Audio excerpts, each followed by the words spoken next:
Hello everyone. So continuing towards what problem is concerned with linear equation in two variables. Here are a few problems. Okay. तो आज हम इनके go through होके चलेंगे. Like सबसे पहला सम आपको यहाँ पे क्या दिया गया है? Let me read it. Taxi charges in a city contains fixed charges along with running charges per kilometer. For a journey of 10 kilometers, charges paid that is rupee 105. And for 15 kilometer you are going to pay rupee 155. तो what are the fixed charges and then charges per kilometer. पहले आपको इस सम को समझ के चलना है. देखिए मान लीजिए आप किसी भी जगह पे जाते हैं और वहाँ पे जो टैक्सी है वो रेंट पे लेके चलते हैं.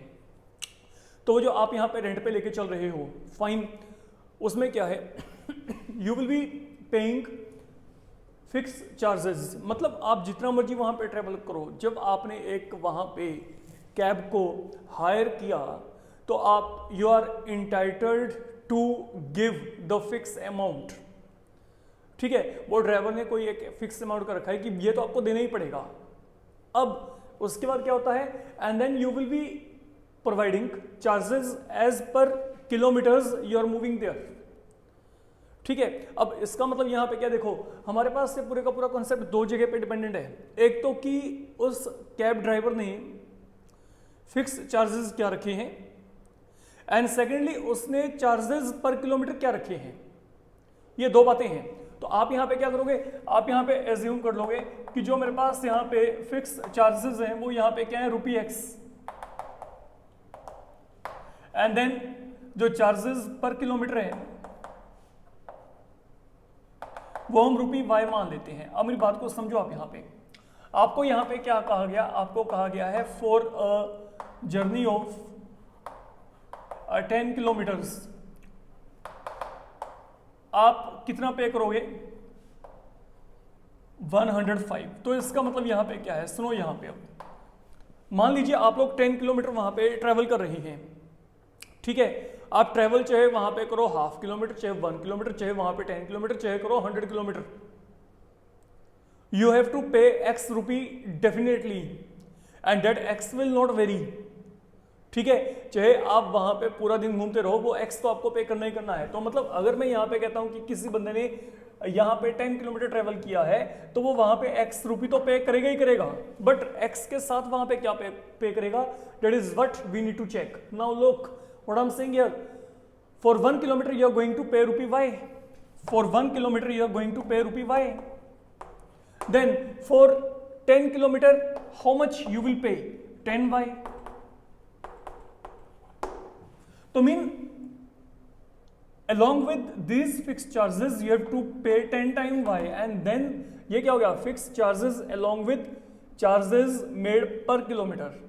Okay, तो ये आपके पास यहाँ पे क्या है, now these are the charges made for 10 kilometer.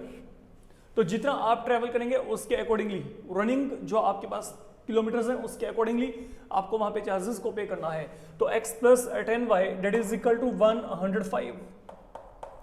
I hope you are getting my point. Now suppose if you are traveling 15 kilometer then you have to pay rupee 155. तो यहाँ पे क्या है, for 15 kilometer now what will happen, again fixed charges यहाँ पे क्या है, x rupee. For 1 kilometer it was rupee y, तो for 15 kilometer it will be 15y. तो that is equal to 155. तो ये दो बहुत ही आपके पास आसान वाले इक्वेशन आपके सामने पड़े हैं. तो we can simplify them. अगर आप यहाँ पे सिंप्लीफाई करेंगे तो यहाँ पे क्या आएगा, लेट वी सब्ट्रैक्ट. तो अगर आप यहाँ पे सब्ट्रैक्ट किया तो यहाँ पे क्या आएगा, 10 minus 15 minus of 5 and then minus of 50. तो y की वैल्यू क्या आएगी, 10 रुपी. मीन जो आप यहाँ पे पर किलोमीटर चार्जेस दे रहे हैं वो यहाँ पे क्या है, rupee 10. And once you are having y value 10 with you can fill this value इधर हेयर और here, and from there you will be getting x equal to 5. तो जो आपके पास यहाँ पे फिक्स चार्जेस होंगे वो यहाँ पे क्या है, रुपी 5 है, and then charges per kilometre they are turning out to be equal to rupee 10. तो that's all you need to do here in this problem. Now ditto same pattern पे there is one more problem given to you. Let me check what is given to you.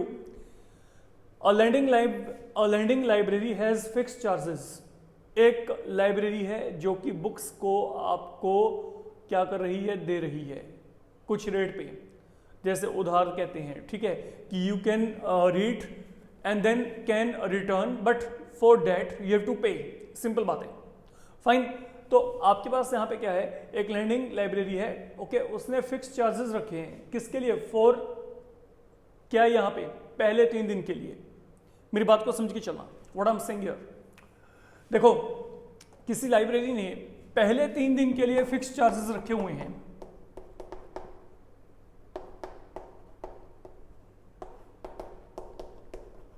But additional charges for each day thereafter. Now what I mean by this thing, पहले तो इस wording को हम crack करते हैं। Suppose मैं यहां पे क्या बात कर रहा हूं, मैं यहां पे बात कर रहा हूं कि आप लाइब्रेरी में जाते हो and then you simply borrow a book from there. तो जब आपने वहां से बुक को लिया then what will be happening here. देखो मान लीजिए मैं अपनी बात करता हूं, I am going to library at morning at 9, ठीक है, मैं वहां पे जाता हूं, मैं वहां से लाइब्रेरी में से एक बुक को इश्यू करवा लेता हूं। Now when I am getting book issued, now what is happening here from very that moment, okay, look, जैसे आज यहाँ पे क्या है, डे 1 है, then day 2, then day 3 at 9, okay, मैंने इसको बुक किया, अगले दिन 9 बजे तक एक दिन पूरा हो गया, देन अगले दिन क्या हो गया, सेकेंड डे कंप्लीट, तो 24 आवर यहाँ पे, 24 यहाँ पे, एंड देन जब 4th डे आपके पास आपको 9 बजे से पहले उस बुक को रिटर्न करना है, इसका मतलब ये होता है for 3 days you have been issued, follow my point what I am saying here.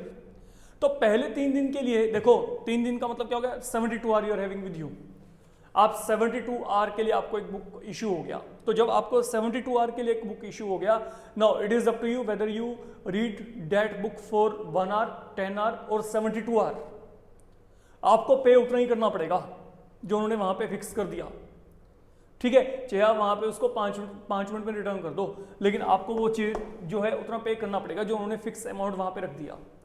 हाँ, लेकिन अब अगर आपका जो टाइम है वो 72 आवर्स से ज्यादा हो जाता है, mean if you are exceeding that 3 days time, तो फिर क्या होगा, then there are additional charges for every day thereafter. 3 दिन के बाद आपके जितने भी दिन वहां पे सरप्लस होंगे, आपको पर डे के हिसाब से वहां पे चार्जेस देने पड़ेंगे, और वो जो पर डे के हिसाब से आपने चार्जेस देने हैं, दे आर यूनिफॉर्म देयर, मतलब उनका जो आपके पास अमाउंट है वो सेम है, ठीक है। इट इज समथिंग लाइक जैसे हमने पहले प्रीवियस सम में किया था। Now let we come across this particular problem here. Now what you need to do here, आप पहले यहाँ पे एज्यूम कर लो कि जो हमारे पास यहाँ पे फिक्स चार्जेस हैं पहले 3 दिन के लिए वो कितने हैं, यहाँ पे ₹X। तो ये हमारे पास फिक्स चार्जेस हैं पहले 3 दिन के लिए, इनको हमने फिलहाल के लिए ₹X एज्यूम कर लिया है, that is one thing with you, okay, आप assumed so far. And then अब आपने क्या करना है, अब आप यहां पे जो है charges, additional charges per day, इसको हम लोगों ने ₹Y एज्यूम कर लिया। नाउ ये चार्जेस आप तब देंगे जब आपके पहले 3 दिन निकल गए, समझ के चलना। Now look, there is a person A paid ₹27 for a book kept for, यहां पे क्या है, 7 days है, तो A paid ₹27 for a book kept for 7 days। देखो ए ने क्या किया है, किसी बुक को 7 days के लिए रखा, and then how much he is paying ₹27, that is what you have been given। अब समझ के चलो, जो ये 7 days का आपके पास यहाँ पे टाइम है, टाइम लैप है, आप क्या करेंगे ना, what I am going to do, I can write it to be 3 days + 4 days। मैंने इसको डिवाइड कर दिया है ऐसे, व्हाई, बिकॉज अगर किसी बंदे ने 7 दिन तक बुक रखी है तो पहले 3 दिन के लिए ही will be paying only ₹X because these are the fixed charges made for these 3 days। जो इनिशियली आपके पहले 3 दिन है उसके लिए उसने ₹X ही पे करने हैं, ओके, वो फिक्स है वहां पे। तो पहले 3 दिन के लिए तो उस बंदे ने इतना ही पे किया है। Now this is what that person has paid for 3 days। But then अब आगे बात करते हैं। अब क्या हुआ, अब जैसे 3 दिन खत्म हो गए, अब उसको क्या करना पड़ेगा, now he will be paying charges per day thereafter. Now for 1 day charges are ₹y, how many days he is taking beyond this limit, 4 days, तो 4 डेज के लिए आपके पास यहाँ पे कितना हो जाएगा, 4y। ठीक है, I hope you are following my point. तो एक दिन के लिए अगर ₹y है तो उसने 4 दिन और रखा है, तो 4 दिन के लिए क्या होगा, 4y। Now this amount is equal to 27, that is what I can say here. And now coming towards b, now b there is one more person, b paid ₹21 for 5 days. फिर वही बात, और 5 डेज को आप यहाँ पे क्या करेंगे, आई can right 5 day in this format 3 and 2। तो पहले 3 डेज के लिए क्या होगा x, एंड देन जो आपके पास अगले 2 दिन है उसके लिए क्या होगा, 2 time y is equal to क्या आएगा, 21। And now you can simplify the 2 equations with you. तो when you will simplify it, तो यहाँ पे क्या आएगा, 2 टाइम y इक्वल टू 6, तो यहाँ पे y का वैल्यू क्या आएगा, 3। And now once you are having y value 3 with you, you can fill this value back here. Okay, तो accordingly you will be getting, तो फिक्स चार्जेस आपके पास यहाँ पे जो आएंगे दे आर ₹15। ओके, तो पहले 3 दिन के लिए जो लाइब्रेरी है, that is now demanding ₹15। Fine, तो पहले 3 दिन का चार्जेस जो है वो आपके पास वहाँ पे ₹15 है, एंड देन उसके बाद अगर आप वहाँ पे बुक को रखते हो, then you will be paying ₹3 per day thereafter. Fine, तो that is all about your second problem. तो ये दोनों प्रॉब्लम्स आपके पास कहीं ना कहीं पे सेम पैटर्न पे, and then once again they have been taken from your NCERT part. Now coming toward third one, again a very simple logical and conceptual problem and good one. Look what is happening here. There is a person A, fine, so what is given to you, A is going to a bank। तो वहाँ पे bank में जाकर वो जो है cashier के पास जाके कहता है कि उसे सिर्फ ₹50 और 100 के नोट चाहिए। Follow my point. आप इसमें जनरली अपने आप को इन्वॉल्व कर लो। Suppose you are going to a bank, आप बैंक में जाते हो, आपको जो अमाउंट रिक्वायर्ड है वो है ₹2000। आप वहाँ पे कैशियर से मिलते हो और कैशियर को कहते हो कि जो मेरे को ये 2000 रुपये चाहिए वो मेरे को यहाँ पे ₹50 और ₹100 के डिनोमिनेशन के फॉर्म में चाहिए।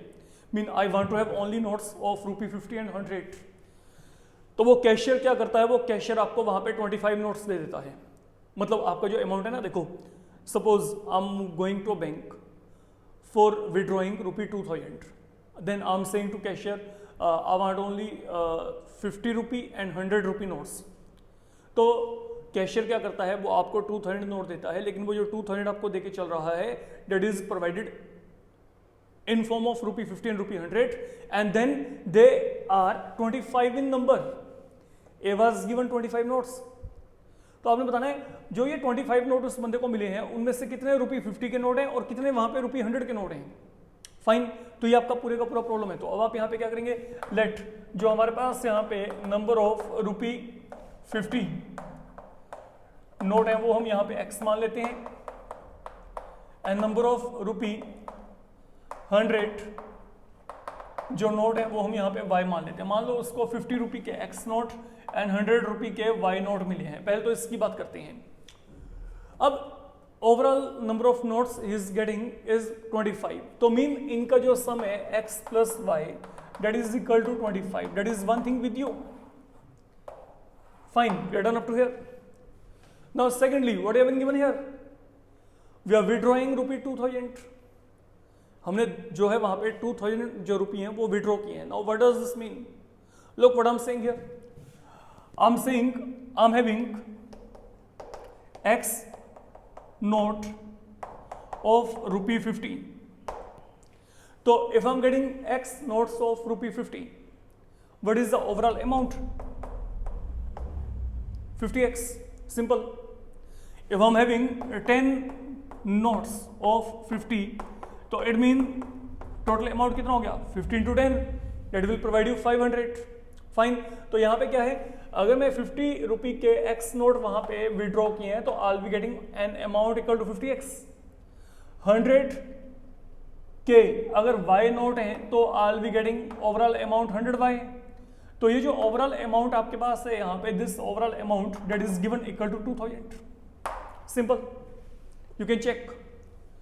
तो हमने यहाँ पे क्या करना है, हमने इस प्रॉब्लम को 2 तरीके से टैकल करना है। एक तो इन टर्म्स ऑफ काउंटिंग तो here comes counting, and secondly in terms of amount, total amount, तो two equations you will be having with you. Now let you divide it by 50, तो यहाँ पे क्या आएगा x plus 2y is equal to क्या आ गया आपके पास यहाँ पे 40, and now it can be simplified. अगर आप इन दोनों को यहाँ पे सोल्व करेंगे, एक तो यहाँ पे क्या है ये है, एक यहाँ पे क्या है ये है, let these be subtracted, I'll be getting y equal to 15 and x equal to यहाँ पे क्या आएगा 10. तो मतलब यहाँ पे जो ये है ये आपके पास यहाँ पे 10 नोट है और ये आपके पास यहाँ पे कितने नोट हैं 15. And now you can cross verify. अगर यहाँ पे 10 नोट हैं तो इनका अमाउंट क्या हो गया 500, और अगर आपको यहाँ पे 15 नोट मिल रहे हैं तो यहाँ पे इनका अमाउंट कितना हो गया 1500. They will add to make 2000 and moreover जो इनका काउंटिंग है that is now 25. That's all. यही हमने यहाँ पे कैलकुलेट करना था बच्चे. Now coming towards fourth one. Now what is the fourth problem? Let me check. Ratio of income of two persons, that is 9:7. Look, आपको यहाँ पे कोई भी दो पर्सन्स दिए जाते हैं. मान लीजिए I am having to persons A and B with me. Now read what you have been given here. You are given here ratio of income of two persons is 9:7. तो इनके जो इनकम का ratio है वो आपको यहाँ पे दे रखा है 9:7. Now, if I'm saying आपके पास income of A upon income of B, यहाँ पे क्या है 9/7 है. तो what I can do, I can introduce a common multiple like we were doing in geometry. Follow my point what I'm saying here. अगर मैं कहता हूँ कि दोनों के इनकम का रेशियो यहाँ पे क्या है 9:7, तो let we assume जो इसका इनकम है वो क्या है 9 टाइम x और ये यहाँ पे क्या है 7 टाइम x. तो we have introduced a common multiple here x, क्योंकि अगर आप दोनों को डिवाइड करेंगे तो वहां पे क्या होगा x और x कट जाएगा. ठीक है, एक बात माइंड में रखिएगा, जब भी मैं आपको यहाँ पे कहता हूँ कि if a upon b is equal to 9/7, that never mean a is equal to 9, b is equal to 7. a can be 18, it can be 14, क्योंकि अगर मैं दोनों को डिवाइड कर only even then I'll be getting 9/7. it can be, you can say 27, it can be 21. Fine.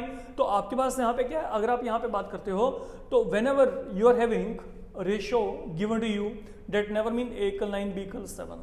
It will be multiple, it can be anything in form of multiple and that common multiple are taken here in form of x here. तो आपको दो बंदे दिए गए a और b, इनके जो income है आपको क्या दे रखे हैं, इनकम का रेशियो क्या दिया 9:7. सिंपल है, if you will divide both of them I will be getting 9:7. And then ratio of their expenditure, ये क्या दिया 4:3. तो जो इनके एक्सपेंडिचर का रेशियो आपको दिया है वो दिया है 4:3. तो मान लो यहाँ पे अगर 4y है तो यहाँ पे 3y. Now you can check if I take the ratio I will be getting 4:3. Okay, now if each one of them manage to save ₹2000 per month, if each one of them manages to save ₹2000 per month, तो जो उनका saving है दोनों का, whether it is A or B, that has been ₹2000 each from both of them. तो ये saving है वो हमारे पास यहाँ पे क्या है ₹2000 each. तो आपने क्या करना है, what are their monthly incomes. तो मंथली इनकम का मतलब यहाँ पे क्या है, ये हमने निकालनी है. What is this value and this value? तो I'll be getting only when I'll be having x value with me. मेरे को x value पता चल जाए मेरे पास, वहां पे उन दोनों का मंथली इनकम आ जाएगा. अब एक बात तो क्लियर है, देखो हम पहले a को रीड करते हैं. Let me check what is happening here. That is the income of A, that is expenditure of A, that is saving. When saving is there, जब आप इनकम में से एक्सपेंडिचर क्या कर दोगे, खत्म कर दोगे. देखो जो भी मेरी इनकम है उसमें से जो खर्चा हो गया, खर्चा होने के बाद जो बचा है that is my saving. Simple. तो what is happening here, from income if I am going to subtract expenditure, the left one is your saving. That is happening for A. Now coming towards B, what will happen here, again 7x minus 3y is equal to यहाँ पे क्या आएगा 2000. That is the simple mathematics, you can check. Fine. तो जो बंदे का income है उसमें से जो भी उसने खर्च किया, ओके, वो आपने बाहर निकाल दिया, तो बचा क्या, जो उसके पास रह गया, दैट इज सेविंग. तो ये हम यहाँ पे इस कॉन्सेप्ट के बेसिस पे वर्कआउट कर रहे हैं. And now what you need to do, अब आपने इसको यहाँ पे सिंप्लीफाई करना है, फिर वही इक्वेटिंग द कोएफिशिएंट. तो लेट इट बी सिंप्लीफाइड. तो आप 7 के साथ यहां पे मल्टीप्लाई कर दो and exact on the same pattern अब आप यहां पे मल्टीप्लाई करेंगे। तो what in all do we get, minus plus then यहाँ पे minus, this will get cancel, तो यहाँ पे क्या आएगा minus of y is equal to minus of 4000। तो y का वैल्यू आपके पास यहाँ पे क्या आएगा 4000 आ जाएगा ऑन द होल, अगर आपने यहाँ पे बात की तो। And then that's all, y का वैल्यू आ गया। तो यहाँ पे x का वैल्यू निकालने, अब आप यहाँ पे x का वैल्यू क्या आएगा, लेट यू चेक। आपने y का वैल्यू अगर यहाँ पे फिल किया तो accordingly you can get x value, fine, let we check. Now 9x minus यहाँ पे अगर आपने वैल्यू को फिल किया तो ये मेरे पास 4 इंटू 4000 इज इक्वल टू क्या आएगा 2000। तो ये क्या गया 9x इक्वल टू 18000। तो x वैल्यू यहाँ पे क्या आएगी बच्चे 2000। और जैसे आपको यहाँ पे x वैल्यू 2000 मिलेगा, अब ये वैल्यू को यहाँ पे फिल कर दो, तो 9 into 2 it will become 18000 and then 7 into 2 14000। तो these have been their monthly income, ये इनकी मंथली इनकम है, ओके। और यही हमने निकालना था कि what are their monthly incomes. तो in this module we are going through all this problem, you can go through all this problem and then practise them on your own. Then in the upcoming module we will be winding up all word problems concerned with NCERT. There is only one lecture required for them. Fine. So till that time you can practice similar problems similar to this one from any other book, from any other reference book you are having with you. Thank you.